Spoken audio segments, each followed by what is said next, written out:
Hello everyone, स्वागत है एक बार फिर से आप सभी का आपके अपने यूट्यूब चैनल स्टेट पीसीएस अब में। हम सॉल्व कर रहे हैं आर एग्ज़ाम के लिए हिंदी टेस्ट सीरीज। जो आज का हमारा टेस्ट है 52 यानी कि 52वें नंबर का यहाँ पे टेस्ट है। इसके पहले हमने 51 यानी कि 51 टेस्ट सॉल्व कर लिए हैं। इसका पीडीएफ हमारे टेलीग्राम चैनल पे और इसका वीडियो जो है प्लेलिस्ट भी बना दिया गया है यूट्यूब चैनल पे, तो यहाँ से आप ये देख सकते हैं और काफ़ी हेल्पफुल है आपके परीक्षा के दृष्टिकोण से। और अब जो है पेपर की डेट कभी भी आ सकती है, तो आप लोग पढ़ाई पे फोकस करिए, क्योंकि डेट आएगी तो फिर जल्दीबाजी में इतना ज़्यादा सिलेबस है, आपको जीएस भी तैयार करना रहेगा, करंट अफेयर, और साथ ही आपको हिंदी भी पढ़ना है। तो इन सब चीज़ों को ध्यान में रखते हुए पढ़ाई को अब अपने स्टार्ट करिए और अच्छे से पढ़ाई करिए। तो यहाँ पे ये टेस्ट सीरीज हमारी, इसको हम सॉल्व करेंगे। तो यदि आप चैनल पे नए हैं तो चैनल को प्लीज़ सब्सक्राइब कर लीजिए, साथ ही बेल आइकन को प्रेस कर लीजिए ताकि कोई भी वीडियो चैनल पे अपलोड हो तो सबसे पहले नोटिफिकेशन आपको प्राप्त हो। साथ ही वीडियो को लाइक एवं शेयर करना ना भूलिएगा। तो चलिए यहाँ पे स्टार्ट करते हैं अपना ये टेस्ट सीरीज। ये टेस्ट सीरीज स्टार्ट करने से पहले आप लोगों को बता दें कि हम जो है न्यू पैटर्न पे आधारित जो टेस्ट सीरीज है उसको भी सॉल्व करा रहे हैं अपने चैनल पे।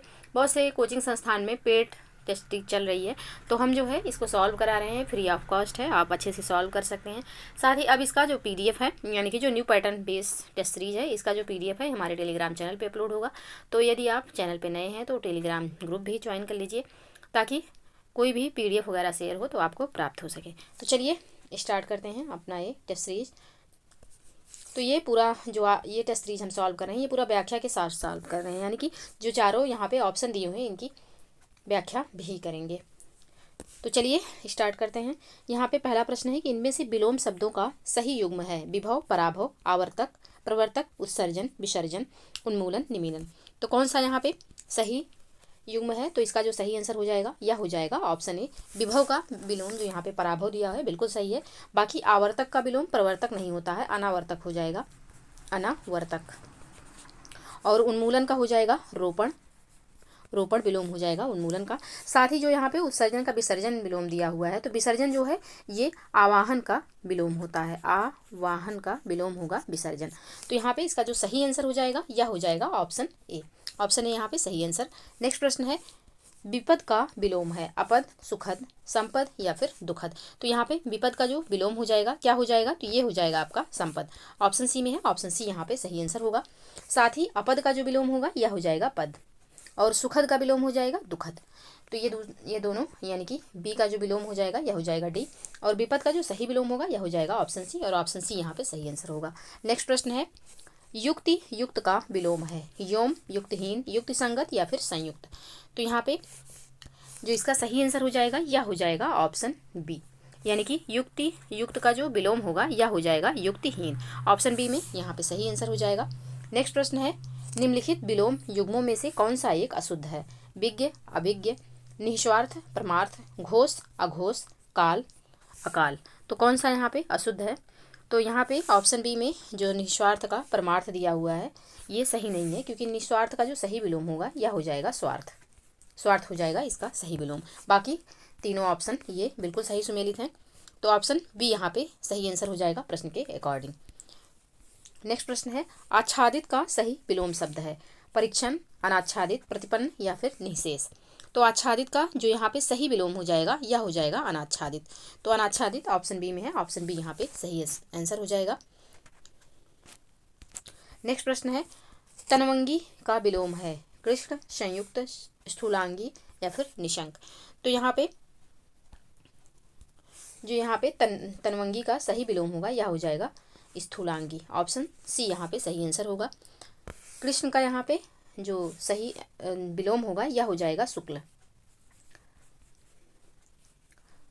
देखिए जैसे श्वेत का विलोम हो जाएगा क्या? तो श्याम होगा श्वेत का विलोम। अब यहाँ पे कृष्ण का विलोम श्वेत अगर ऑप्शन में नहीं दिया हो, कृष्ण का विलोम अगर शुक्ल नहीं होगा तब जाके, अगर आपको श्वेत दिया हो ऑप्शन में तब श्वेत होगा, लेकिन अगर कृष्ण का विलोम पूछा गया है और ऑप्शन में शुक्ल है तो शुक्ल ही होगा, क्योंकि जैसे कृष्ण पक्ष होता है तो शुक्ल पक्ष होता है, तो इसी तरीके से इसका विलोम शुक्ल हो जाएगा और श्वेत का विलोम हो जाएगा श्याम। तो यहाँ पे प्रश्न के अकॉर्डिंग जो इसका सही आंसर होगा यह हो जाएगा ऑप्शन सी।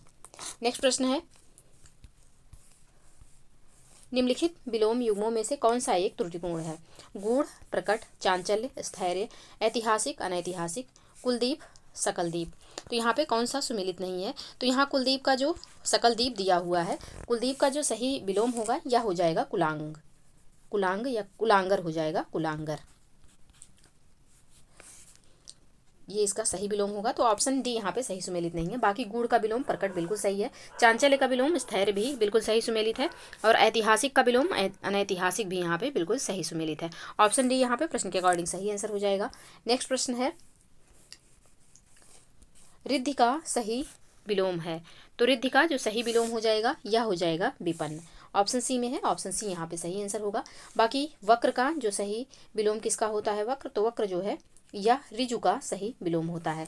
अधर, तो ऊर्ध्व का जो विलोम होगा यह हो जाएगा अधर, और चोटी, चोटी का विलोम हो जाएगा एड़ी, तो यहाँ पे इसका जो सही आंसर हो जाएगा यह हो जाएगा ऑप्शन सी। नेक्स्ट प्रश्न है, मौन का विलोम है कटु, वाचाल, मुखर या फिर प्रगल्भता, तो यहाँ पे मौन का जो विलोम हो जाएगा यह हो जाएगा मुखर, ऑप्शन सी में है, ऑप्शन सी यहाँ पे सही आंसर हो जाएगा। वाचाल का जो विलोम होगा यह हो जाएगा मूक, तो ऑप्शन सी यहाँ पे सही आंसर होगा। नेक्स्ट प्रश्न है, निम्नलिखित विलोम युग्मों पर विचार करें। औरस, दत्तक, उन्मेष, निमेष, तिरोभूत, तिरोहित, खेचर, नभचर, उपयुक्त में से असत्य युग्म चुने। कौन कौन सा युग्म यहाँ पे ऐसा है जो कि असत्य दिया हुआ है? तो यहाँ पे तिरोभूत का जो यहाँ पे तिरोहित दिया हुआ है ये यहाँ पे असत्य है, क्योंकि आविर्भूत का जो विलोम होता है यह तिरोभूत और तिरोहित दोनों होता है, तो ये दोनों एक दूसरे के समानार्थी शब्द हैं।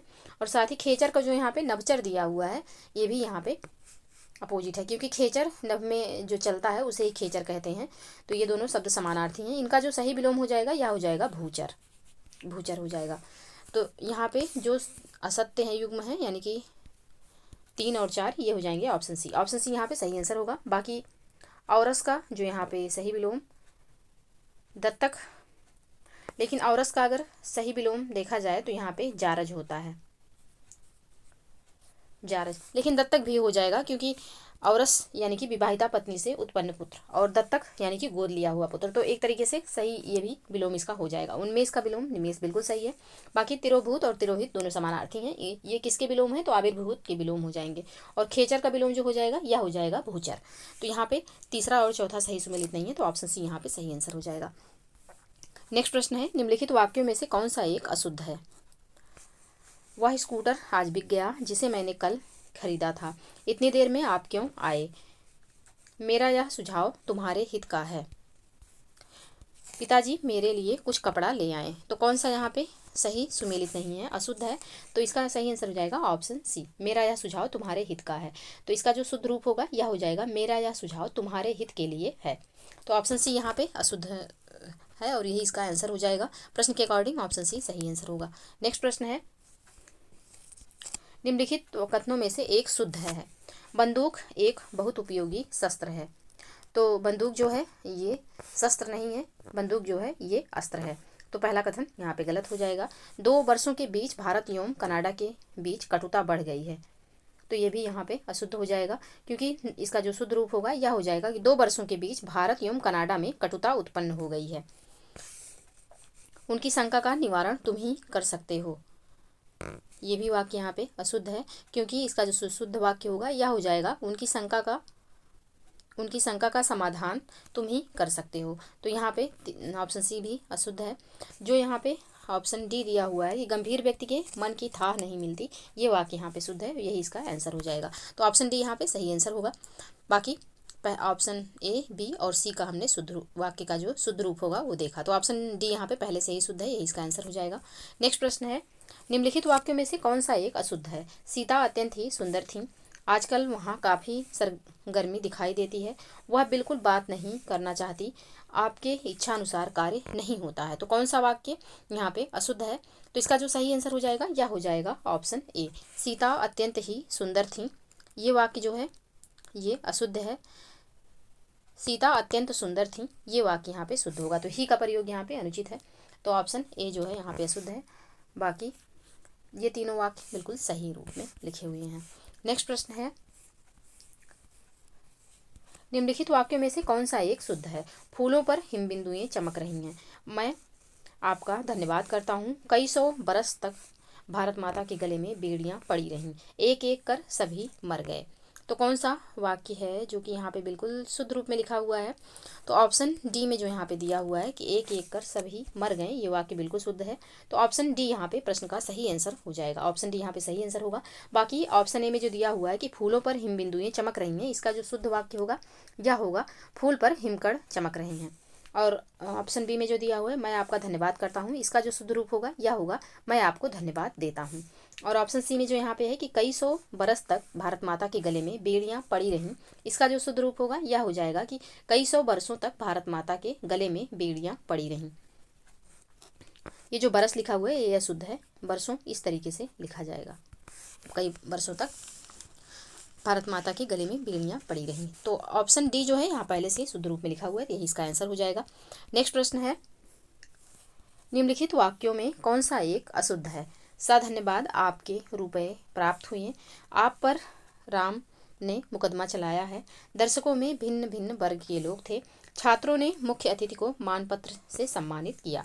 तो कौन सा वाक्य यहाँ पे अशुद्ध है? तो ऑप्शन ए में जो यहाँ पे दिया हुआ है कि धन्यवाद आपके रुपए प्राप्त हुए, तो इसका जो शुद्ध रूप होगा यह होगा आपके रुपए धन्यवाद प्राप्त हुए। तो पहला वाक्य यहाँ पे अशुद्ध है और यही इसका आंसर हो जाएगा। बाकी ये तीनों वाक्य बिल्कुल शुद्ध रूप में लिखे हुए हैं। नेक्स्ट प्रश्न है, निम्नलिखित शब्दों में से कौन सा शुद्ध है? परिस्थिति, चरमोत्कर्ष, गृहीता या फिर महत्वाकांक्षा। तो यहाँ पे शुद्ध वाक्य पूछा गया, शुद्ध शब्द पूछा गया है, तो ऑप्शन डी यहाँ पे बिल्कुल शुद्ध रूप में लिखा हुआ है। बाकी चरमोत्कर्ष, तो चरमोत्कर्ष इस तरीके से लिखा जाएगा, कर्ष, चरमोत्कर्ष। और गृहीता यहाँ पे जो लिखा हुआ है तो गृहीता इस तरीके से लिखा जाएगा। और परिस्थिति में यहाँ पे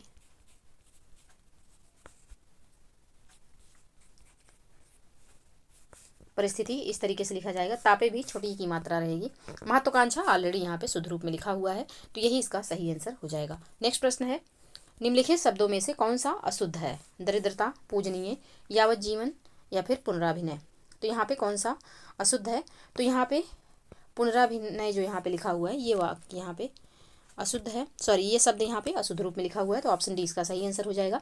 ये शुद्ध रूप में लिखा जाएगा पुनर्भिनय, पुनर्भिनय जो है इसका शुद्ध रूप होगा। यहाँ पे रा पे बड़ा की मात्रा नहीं लगेगी, तो ऑप्शन डी यहाँ पे सही आंसर हो जाएगा। बाकी दरिद्रता बिल्कुल सही लिखा हुआ है, और साथ ही पूजनीय भी शुद्ध रूप में लिखा हुआ है, और यावत जीवन भी यहाँ पे शुद्ध रूप में लिखा हुआ है, तो ऑप्शन डी इसका सही आंसर हो जाएगा प्रश्न के अकॉर्डिंग। नेक्स्ट प्रश्न है, निम्नलिखित में से अशुद्ध बर्तनी वाला शब्द कौन सा है? अनुग्रहित, देदीप्यमान, षड्दर्शन, पर्यावसान। अशुद्ध बर्तनी किसकी है इसमें से? तो इसमें जो है पर्यावसान जो लिखा हुआ है इसकी वर्तनी अशुद्ध है, ऑप्शन डी यहाँ पे सही आंसर हो जाएगा। पर्यावसान नहीं होता है, पर्यवसान होता है, पर्यवसान होता है ये, यानी कि जो या पे बड़ा की मात्रा भी लगा हुआ है ये मात्रा नहीं रहेगा, या के ऊपर आधा मात्रा रहेगा, तो ऑप्शन डी यहाँ पे सही आंसर हो जाएगा। बाकी अनुग्रहित शुद्ध रूप में लिखा हुआ है, देदीप्यमान भी शुद्ध रूप में लिखा हुआ है, और षड दर्शन भी यहाँ पे शुद्ध रूप में है। जो यहाँ पे अशुद्ध रूप में लिखा है यह है पर्यावसान, तो ऑप्शन डी यहाँ पे सही आंसर हो जाएगा। नेक्स्ट प्रश्न है, निम्नलिखित में से शुद्ध बर्तनी वाला शब्द कौन सा है? निवारण, जमाता, ऐतिहासिक या फिर जात्यभिमान। तो यहाँ पे जात्यभिमान जो लिखा हुआ है बिल्कुल शुद्ध रूप में लिखा हुआ है, तो ऑप्शन डी यहाँ पे सही आंसर हो जाएगा। बाकी जमाता जो है जामाता होता है, तीनों अक्षरों पे बड़ा आ की मात्रा रहेगी, और निवारण जो है इस पे ना पे छोटी की मात्रा रहेगा, निवारण, निवारण इस तरीके से लिखा जाएगा। और ऐतिहासिक जो यहाँ पे लिखा हुआ है तो ये तापे बड़ी की मात्रा नहीं रहेगा, ऐतिहासिक होता है, छोटी की मात्रा रहेगा, ऐतिहासिक इस तरीके से लिखा जाएगा। तो यहाँ पे जो पहले से ही शुद्ध रूप में लिखा है वह है ऑप्शन डी जात्यभिमान। नेक्स्ट प्रश्न है, शुद्ध बर्तनी का चयन करें। यहाँ पे जगत जननी के बारे में पूछा गया है कि कौन सा यहाँ पे इसका शुद्ध बर्तनी है। तो यहाँ पे ऑप्शन सी में जो जगत जननी लिखा हुआ है ये बिल्कुल शुद्ध रूप में लिखा हुआ है, ऑप्शन सी इसका सही आंसर हो जाएगा। नेक्स्ट प्रश्न है, निम्नलिखित में से कौन सा एक तत्सम शब्द नहीं है? कौन सा इसमें से तत्सम शब्द नहीं है? पिटक, ताम्रचूर्ण, पूंछ, स्पर्श। तो यहाँ पे पूंछ जो है यह तत्सम नहीं तद्भव है, ऑप्शन सी यहाँ पे सही आंसर हो जाएगा। और इसका जो तत्सम होगा यह हो जाएगा पुच्छ। और स्पर्श जो है यह तत्सम है, इसका जो तद्भव होगा क्या हो जाएगा, तो परस हो जाएगा, परस हो जाएगा इसका तद्भव। ताम्रचूर्ण जो है तत्सम है, इसका जो तद्भव होगा यह हो जाएगा तामचूर, तामचूर हो जाएगा। और पिटक जो है इसका ये तत्सम है, इसका जो तद्भव होगा यह हो जाएगा पिटारा, पिटारा इसका शुद्ध रूप हो जाएगा। तो कौन सा शब्द यहाँ पे तद्भव नहीं है, सॉरी तत्सम नहीं है, तो यह है ऑप्शन सी, ऑप्शन सी इसका सही आंसर हो जाएगा। नेक्स्ट प्रश्न है तत्सम तद्भव शब्दों का कौन सा युग्म असंगत है, 90, नवति, जामाता, जमाई, गुंठन, घूंघट, चटिका, चिड़िया। तो कौन सा यहाँ पे सुमेलित नहीं है, असंगत है, तो ऑप्शन ए यहाँ पे सही आंसर हो जाएगा, क्योंकि इस वाले साइड पे तत्सम दिया हुआ है, तत्सम, और इधर जो है यह तद्भव है, तो यहाँ पे स्थान परिवर्तित हो गया। 90 नवति जो है इसका, नवति जो है यह तत्सम है और 90 जो है यह तद्भव है, तो इसलिए ये जो ऑप्शन ए है यही इसका असंगत युग्म हो जाएगा, ऑप्शन ए, ऑप्शन ए यहाँ पे सही आंसर होगा। नेक्स्ट प्रश्न है श्रृंखला का तद्भव है सांकल, सांकल, सांखल या फिर श्रृंखला। तो श्रृंखला का जो यहाँ पे तद्भव हो जाएगा यह हो जाएगा ऑप्शन बी, सांकल, ऑप्शन बी यहाँ पे सही आंसर होगा। नेक्स्ट प्रश्न है लहसुन का सही तत्सम है लाखुन, लावड़े, लाशुन या फिर लहसुन। तो यहाँ पे लहसुन का सही तत्सम क्या हो जाएगा, तो लहसुन का सही तत्सम जो हो जाएगा यह हो जाएगा लाखुन, ऑप्शन ए में है, ऑप्शन ए इसका सही आंसर हो जाएगा। नेक्स्ट प्रश्न है निम्नलिखित तद्भव तत्सम युग्मों में से कौन सा एक बेमेल है, एक तरफ तद्भव है दूसरी तरफ तत्सम दिया हुआ है, हल्का, लघुक, यह, ऐस, रोना, रोदन, वेश, वुश। तो कौन सा यहाँ पे सही सुमेलित नहीं है, तो यहाँ पे ऑप्शन डी में जो बेस का वुश दिया हुआ है ये सही सुमेलित नहीं है, ऑप्शन डी यहाँ पे सही आंसर हो जाएगा, क्योंकि यहाँ पे बेस जो है यह तत्सम है और इसका जो तद्भव होगा यह हो जाएगा, तो बेस जो है यह तत्सम है, इसका जो तद्भव हो जाएगा यह हो जाएगा भेस, तो यहाँ पे ऑप्शन डी सही सुमेलित नहीं है, इसका आंसर होगा। बाकी ये तीनों शब्द जो हैं बिल्कुल सही सुमेलित हैं। नेक्स्ट प्रश्न है एक तद्भव शब्द है कुल्हड़, चित्रकार, छिलका, प्रसरण। तो कौन सा एक इसमें से जो है तद्भव शब्द है, तो यहाँ पे छिलका जो है यह तद्भव शब्द है, इसका जो तत्सम होता है यह हो जाएगा सकल, सकल इसका तत्सम होगा, जबकि कुल्हड़ जो है और कुल्हड़ का जो तद्भव होगा यह हो जाएगा कुल्हड़, और प्रसरण का यहाँ पे प्रसरण जो है यह तत्सम है, इसका जो तद्भव होगा यह हो जाएगा प्रसरना, पसरना हो जाएगा इसका सही तद्भव, और चित्रकार का जो सही तद्भव होगा यह हो जाएगा चितेरा। तो यहाँ पे ऑप्शन सी इसका सही आंसर होगा। कौन सा शब्द यहाँ पे तद्भव है, तो छिलका जो है यहाँ पे तद्भव है, ऑप्शन सी बिल्कुल सही आंसर। नेक्स्ट प्रश्न है बेल का सही तत्सम होता है बिल्व, बदरी, वृत्तिक या फिर बेधन। तो बेल का जो यहाँ पे सही तत्सम होता है यह होता है बिल्व, ऑप्शन ए यहाँ पे सही आंसर हो जाएगा। बाकी बदरी जो है बदरी तत्सम है, इसका जो तद्भव होगा यह हो जाएगा बेर, और वृत्तिक जो है यह भी यहाँ पे तत्सम है, इसका जो तद्भव होगा यह हो जाएगा बूटी। बेधन भी तत्सम है, इसका जो तद्भव होगा यह हो जाएगा बीधना, बीधना या बेधना हो जाएगा इसका सही तद्भव।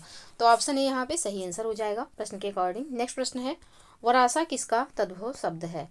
तो वरासा जो है यह भरोसा का तद्भव शब्द है, ऑप्शन सी यहाँ पे सही आंसर हो जाएगा। नेक्स्ट प्रश्न है निम्नलिखित में से कौन सा तत्सम शब्द है आयशु, सुगंध, ताव, फांसी। कौन सा यहाँ पे तत्सम शब्द है, तो इसका जो सही आंसर हो जाएगा यह हो जाएगा सुगंध, ऑप्शन बी यहाँ पे सही आंसर हो जाएगा। बाकी फांसी का जो सही तत्सम होगा यह हो जाएगा पासिका, पासिका इसका सही तत्सम हो जाएगा। ताव जो है यह तद्भव है, इसका जो सही तत्सम होगा यह हो जाएगा ताप, और आयशु, आयशु जो है यह तद्भव है, इसका जो तत्सम होगा यह हो जाएगा आदेश। तो यहाँ पे कौन सा शब्द तत्सम है, तो इसका जो सही आंसर हो जाएगा यह हो जाएगा ऑप्शन बी, और इसका जो तद्भव होगा यह हो जाएगा सूंध, यानी कि सुगंध का जो तद्भव होगा, यह हो जाएगा सोंध। ऑप्शन बी यहाँ पे सही आंसर होगा। नेक्स्ट प्रश्न है, निम्नलिखित में से कौन सा एक शब्द तत्सम नहीं है? सौभाग्य, लवंग, मरीच, लोभी। कौन सा यहाँ पे तत्सम नहीं है? तो लोभी जो है यहाँ पे तत्सम नहीं है, यह तद्भव है। लोभी का जो सही तत्सम होगा यह हो जाएगा लुब्ध। बाकी लवंग जो है यह तत्सम है, इसका जो तद्भव होगा यह हो जाएगा लौंग। लौंग हो जाएगा इसका सही तत्सम। मरीच जो है यह तत्सम है, इसका जो तद्भव होगा यह हो जाएगा मिर्च। सौभाग्य, सौभाग्य जो है यह तत्सम है, इसका जो तद्भव होगा यह हो जाएगा सुहाग। तो ऑप्शन डी यहाँ पे सही आंसर होगा। नेक्स्ट प्रश्न है, निम्नलिखित शब्दों में से कौन सा एक अर्जुन का पर्यायवाची नहीं है? श्वेतवाहन, गुडाकेश, पुरुष, पुरुषर्षभ, प्रज्ञा चक्षु। तो यहाँ पे इसका जो सही आंसर हो जाएगा यह हो जाएगा प्रज्ञा चक्षु। ऑप्शन डी यहाँ पे सही आंसर हो जाएगा। प्रज्ञा चक्षु जो है यह अर्जुन का पर्यायवाची नहीं है। बाकी श्वेतवाहन, गुडाकेश, पुरुषर्षभ ये जो हैं अर्जुन के पर्यायवाची हैं। तो ऑप्शन डी यहाँ पे सही आंसर हो जाएगा। नेक्स्ट प्रश्न है, निम्नलिखित पर्यायवाची युग्मों में से कौन सा एक बेमेल है? अनार, रामबीज, इंद्र, विबुधेश, गरुण, नागांतक, देवता, मुक्षुर। तो यहाँ पे कौन सा सही सुमेलित नहीं है? तो यहाँ पे देवता का जो मुक्षुर दिया हुआ है ये सही सुमेलित नहीं है, क्योंकि देवता का पर्यायवाची मुक्षुर नहीं है। देवता का जो पर्यायवाची होगा यह ग्रीवाण होगा, त्रिदश होगा, निर्झर होगा, विबुध होगा आदि जो है देवता के पर्यायवाची होंगे। तो मुक्षुर जो है यह दांत का पर्यायवाची है, दांत का, ये देवता का पर्यायवाची नहीं है। तो ऑप्शन डी यहाँ पे सही सुमेलित नहीं है, इसका आंसर हो जाएगा। बाकी ये तीनों ऑप्शन बिल्कुल सही सुमेलित हैं। नेक्स्ट प्रश्न है, निम्नलिखित शब्दों में से कौन सा एक पृथ्वी का पर्यायवाची है? बीज, परशु, बल्लभ, मेह, असिन। तो कौन सा यहाँ पे पृथ्वी का पर्यायवाची है? तो इसका जो सही आंसर हो जाएगा यह हो जाएगा ऑप्शन ए। बीज, परशु जो है यह पृथ्वी का पर्यायवाची है। बल्लभ जो है यह पति का पर्यायवाची है।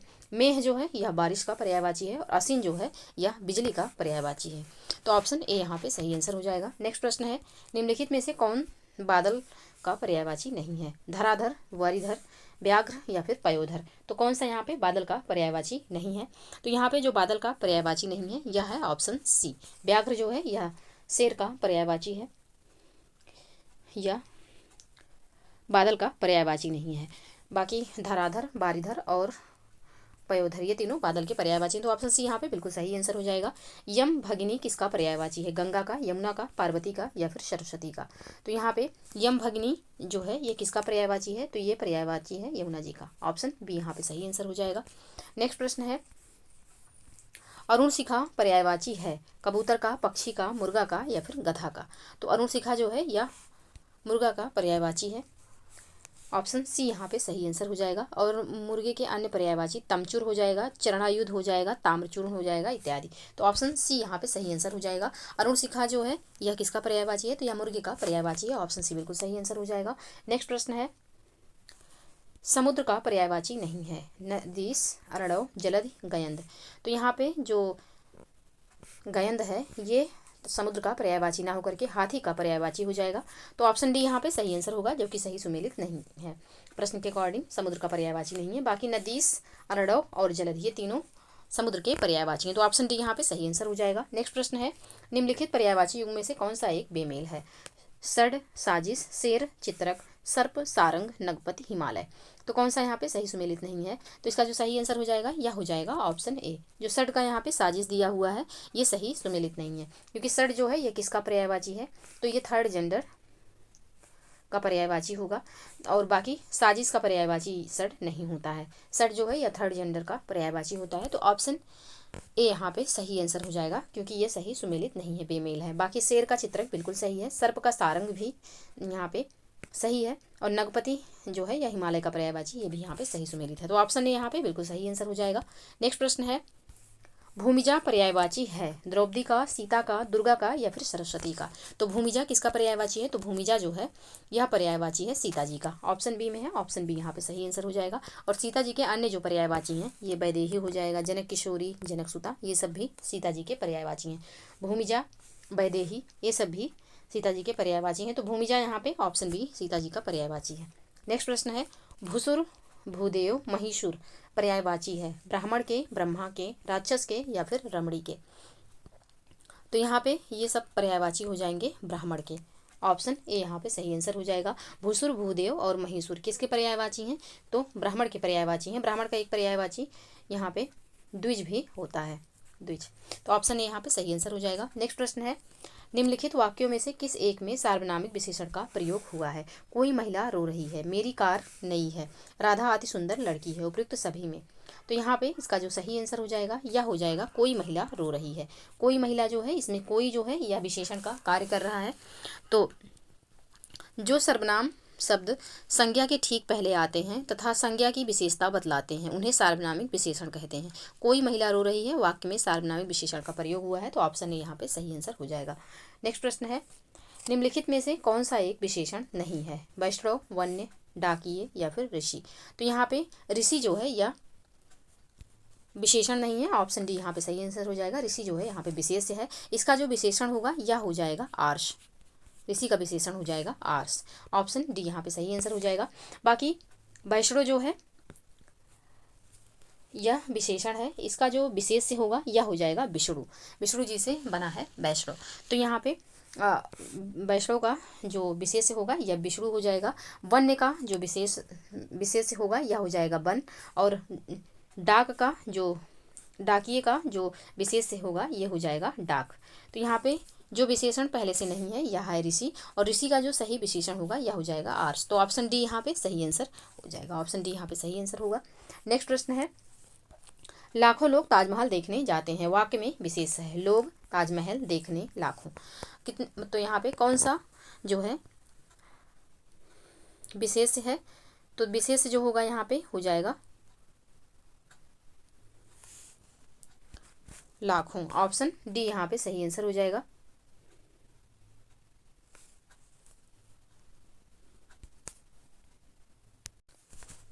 सॉरी, यहाँ पे पूछा गया है कि वाक्य में विशेष है, कौन सा यहाँ पे विशेष है? तो यहाँ विशेष ताजमहल हो जाएगा। लाखों लोग जो हो जाएगा ये हो जाएगा विशेषण। तो ऑप्शन बी यहाँ पे सही आंसर होगा। नेक्स्ट प्रश्न है, निम्नलिखित में से कौन एक विशेषण विशेष युग्म नहीं है? एक तरफ विशेषण है, दूसरी तरफ विशेष दिया हुआ है। दशरथी, दशरथ, कायिक, काया, उत्साहित, उत्साही, मानव, मनु। तो कौन सा यहाँ पे युग्म जो है यह सुमेलित नहीं है? तो इसका जो सही आंसर हो जाएगा यह हो जाएगा ऑप्शन सी। ऑप्शन सी यहाँ पे सही आंसर होगा, क्योंकि उत्साहित का विशेष शब्द उत्साह होगा। यहाँ पे उत्साही नहीं होगा, उत्साहित होता है विशेषण, और इसका जो विशेष होगा यह होगा उत्साह।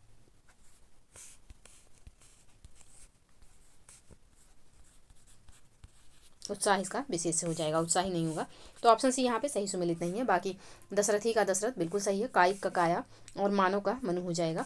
ऑप्शन सी यहाँ पे प्रश्न के अकॉर्डिंग सही आंसर होगा। नेक्स्ट प्रश्न है, एक शुद्ध विशेष विशेषण युग्म है नहीं है? युग्म नहीं है कौन सा? चिंता, चिंत्य, ज्ञेय, ग्रस्त, कथन, कथित, ऐषण, ऐषण, इष्ट। तो यहाँ पे इसका जो सही आंसर हो जाएगा यह हो जाएगा ऑप्शन बी। ज्ञेय का जो यहाँ पे ग्रस्त दिया हुआ है ये यहाँ पे गलत युग्म है, क्योंकि ज्ञेय का जो विशेषण होगा यह हो जाएगा गायन। गायन इसका सही विशेषण होगा। बाकी चिंता का चिंत्य बिल्कुल सही है, कथन का कथित भी सही है, ऐषण का इष्ट भी सही है। जो यहाँ पे सही नहीं है यह है ऑप्शन बी। नेक्स्ट प्रश्न है, निम्नलिखित में से कौन सा एक विशेष नहीं है? उन्नत, गेरुआ, सुनहला, गत। कौन सा यहाँ पे एक जो है विशेष नहीं है? तो उन्नत जो है यह विशेषण है, और इसका जो विशेष होगा यह हो जाएगा उन्नति। उन्नति हो जाएगा इसका सही जो है विशेषण, सॉरी विशेष से इसका उन्नति हो जाएगा। विशेषण जो है यहाँ पे उन्नत है। बाकी सुनहला जो है यह विशेष है, इसका जो विशेषण होगा यह हो जाएगा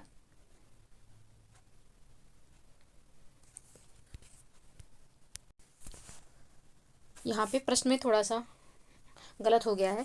यहाँ पे होना चाहिए, क्योंकि गेरुआ, सुनहला, गत ये सब विशेषण ही हैं। तो यहाँ पे जो पूछा गया है कौन सा विशेष नहीं है, तो ये जब तीनों विशेषण है तो यहाँ पे पूछना चाहिए था कि कौन सा विशेष है, इसमें से कौन सा विशेष है। तो उन्नत यहाँ पे विशेष हो जाएगा। इसका जो विशेषण होगा यह होगा उन्नति। उन्नति इसका विशेषण हो जाएगा। उन्नति जो है यहाँ पे विशेषण होगा। उन्नत जो है ये क्या है? तो ये विशेष है।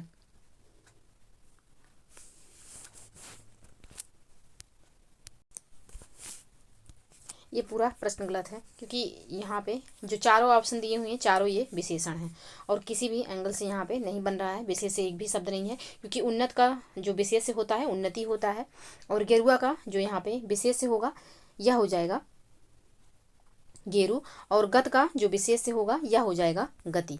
गति हो जाएगा इसका सही विशेष है। सुनहला जो है इसका जो विशेष से होगा यह हो जाएगा सोना। तो चारों यहाँ पे ऑलरेडी विशेषण ही दिए हुए हैं, तो यहाँ पे इसका जो इस प्रश्न को स्किप करना पड़ेगा। लेकिन आप लोग ये जो चारों ऑप्शन हैं इसको ध्यान रखिएगा, क्योंकि उन्नत का उन्नत जो है विशेषण है, इसका जो विशेष से होगा यह हो जाएगा उन्नति। गेरुआ जो है यह भी विशेषण है, इसका जो विशेष से होगा यह हो जाएगा गेरु, और गत जो है यह भी विशेषण है, इसका जो विशेष से होगा यह हो जाएगा गति, और सुनहला जो है ये भी विशेषण है, इसका जो विशेष से होगा यह हो जाएगा सोना।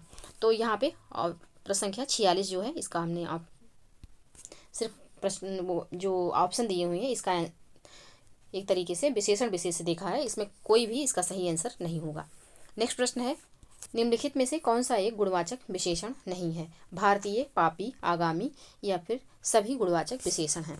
तो यहाँ पे इसका जो सही आंसर हो जाएगा यह हो जाएगा ऑप्शन डी। यहाँ पे सभी जो है यह गुणवाचक विशेषण है, यानी कि भारतीय भी है, पापी भी है और आगामी भी है। नेक्स्ट प्रश्न है, ध्रुव के समान वाक्य हेतु उचित विशेषण है? निश्चित, अटल, एक दिशी, न्यायी। तो ध्रुव के समान जो है यह हो जाएगा अटल, ऑप्शन बी यहाँ पे सही आंसर होगा। नेक्स्ट प्रश्न है, निम्न में से किस एक वाक्य में परिमाणवाचक क्रिया विशेषण है? रीता अब भली भांति गा लेती है, राम बहुत थक गया है, वह बाहर बैठा है, वह अभी अभी आया है। तो यहाँ पे राम बहुत थक गया है, इस वाक्य में परिमाणवाचक क्रिया विशेषण का प्रयोग हुआ है, तो ऑप्शन बी यहाँ पे सही आंसर हो जाएगा। नेक्स्ट प्रश्न है, कुछ बच्चे खेल रहे हैं, इसमें किस प्रकार का विशेषण प्रयुक्त हुआ है? कुछ बच्चे खेल रहे हैं, इसमें किस प्रकार का विशेषण है? तो इसमें अनिश्चित संख्यावाचक विशेषण है, ऑप्शन बी यहाँ पे सही आंसर हो जाएगा। नेक्स्ट प्रश्न है, दोबारा जन्म लेने वाला के लिए एक शब्द है, तो दोबारा जन्म लेने वाला क्या कहलाता है? तो द्विज कहलाता है, ऑप्शन बी यहाँ पे सही आंसर हो जाएगा। नेक्स्ट प्रश्न है, निम्नलिखित युग्मों में से कौन सा एक सही सुमेलित नहीं है? वाक्यांश है, दूसरी तरफ एक शब्द दिया हुआ है, तो कौन सा यहाँ पे सही सुमेलित नहीं है? जिसके समान कोई दूसरा ना हो, अद्वितीय, बिल्कुल सही है। जो किसी वस्तु या व्यक्ति के प्रति आसक्त हो, अनुरक्त, ये भी बिल्कुल सही सुमेलित है। तर्क के द्वारा जो माना गया हो, तर्क संगत, तो तर्क के द्वारा जो माना गया हो उसे तर्क सम्मत कहते हैं, तर्क संगत नहीं, तर्क सम्मत कहेंगे इसे। तो यहाँ पे ऑप्शन सी जो है यह सही सुमेलित नहीं है, यही इसका आंसर हो जाएगा। बाकी दुष्ट उद्देश्य से की गई वाणी मंत्रणा, की गई यहाँ पे गुप्त मंत्रणा होना चाहिए था, जिसको दुरभिसंधि संधि कहा जाता है। तो ऑप्शन सी जो है यहाँ पे सही सुमेलित नहीं है, यही इसका आंसर हो जाएगा। बाकी तीनों ऑप्शन बिल्कुल सही सुमेलित हैं। नेक्स्ट प्रश्न है, जिसका दमन करना कठिन हो के लिए एक शब्द, तो जिसका दमन करना कठिन हो उसके लिए जो एक शब्द हो जाएगा यह हो जाएगा दुराधर्ष, ऑप्शन बी में है, ऑप्शन बी यहाँ पे सही आंसर हो जाएगा। नेक्स्ट प्रश्न है, एक से अधिक बातों में से कोई एक, वाक्यांश के लिए एक शब्द होगा, एकाएक, अनेक, एकमत या विकल्प। एक से अधिक बातों में से कोई एक क्या हो जाएगा? तो इसके लिए जो एक शब्द होगा यह हो जाएगा विकल्प, ऑप्शन डी में है, ऑप्शन डी यहाँ पे सही आंसर होगा। नेक्स्ट प्रश्न है, जो सब काम अपने भरोसे करता हो के लिए एक शब्द है, आत्मनिर्भर, स्वावलंबी, स्वावलंबी या फिर इनमें से कोई नहीं। तो इसका जो सही आंसर हो जाएगा यह हो जाएगा स्वावलंबी। जो सब काम अपने भरोसे करता हो उसे क्या कहेंगे? तो उसे स्वावलंबी कहेंगे, ऑप्शन सी यहाँ पे सही आंसर हो जाएगा।